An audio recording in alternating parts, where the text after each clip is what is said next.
You know, everyone has their own idea of what looks good in a bike.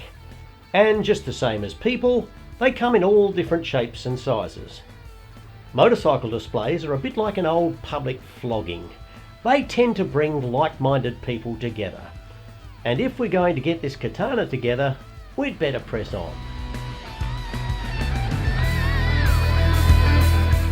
Okay, it's wheel time.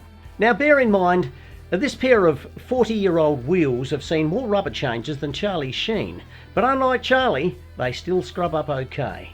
And by scrub up, I'll show you exactly what I mean. All you need to do is get a bowl of warm water, some steel wool, and I find the soapy kind the best, and then loads and loads of elbow grease. I'm demonstrating on similar wheels because I simply neglected to film me doing the originals. Sorry. Anyway, like most alloy wheels, over time they build up corrosion, brake dust and road grime. I spent a few hours on each and by the end I had no fingerprints left. But after a final rub with some metal polish, they came up a treat. And now it's back to Mike. We're going to be fitting the rear sprocket to the hub. Shiny new rear sprocket. Shiny. And it's got all its teeth, unlike Mike. Go on.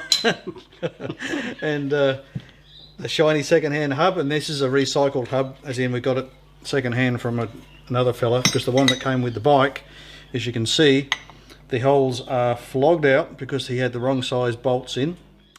So we bought the right bolts from Suzuki instead of from the cheese shop. And these are designed not to move when you tighten the nuts on the sprocket. Put a couple of them in.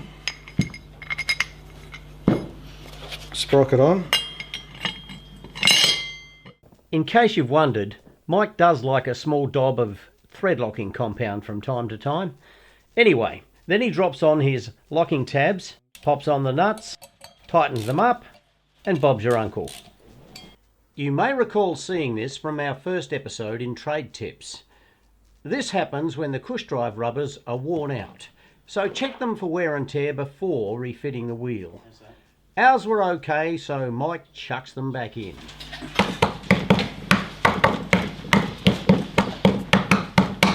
Right tool for the right job. That's a hammer. What these things are called a cush drive, a cushion, and they take out the snatchiness of the old transmissions or the old chain and sprockets of these bikes. They tend to get a bit snatchy, and so these stop that initial harshness when you first let the clutch out on the bike, and just make the ride a whole lot smoother on the open road. So we're going to be fitting the sprocket carrier into that so we can torque it up to the right torque settings. Makes it a lot easier when you do. So Mike fits the sprocket carrier into the hub, and now that he's got some leverage, he can torque up the nuts properly. And then he crimps up the lock washers. Rear sprocket fitted to the hub, all torqued and tensioned and Loctited and ready to go.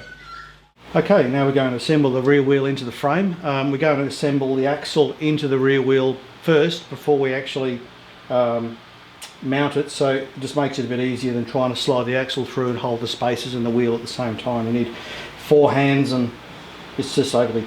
Just making sure that the mark is at the top so we can line it up with the adjusters here that are on the swing arm. So we'll slide that on. Then this spacer goes on next, like so. Now it goes into the wheel.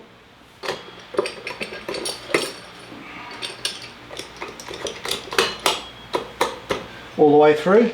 Now we'll put on these other spacers. First, that one there. That covers the bearing. And then we have the caliper holder, which is a brand new part we bought. Fortunately, Suzuki parts are relatively cheap, so it's worth replacing them if they're dodgy, especially if they look half-assed. Okay, Another chain adjuster. and the other chain adjuster, and again, have the mark up. And yes, we have bolted on the rear brake disc, but that's hardly exciting to watch. So we'll get this wheel in place and adjust it later when we fit the chain. Two Blokes and a Motorbike is brought to you by bikereview.com.au.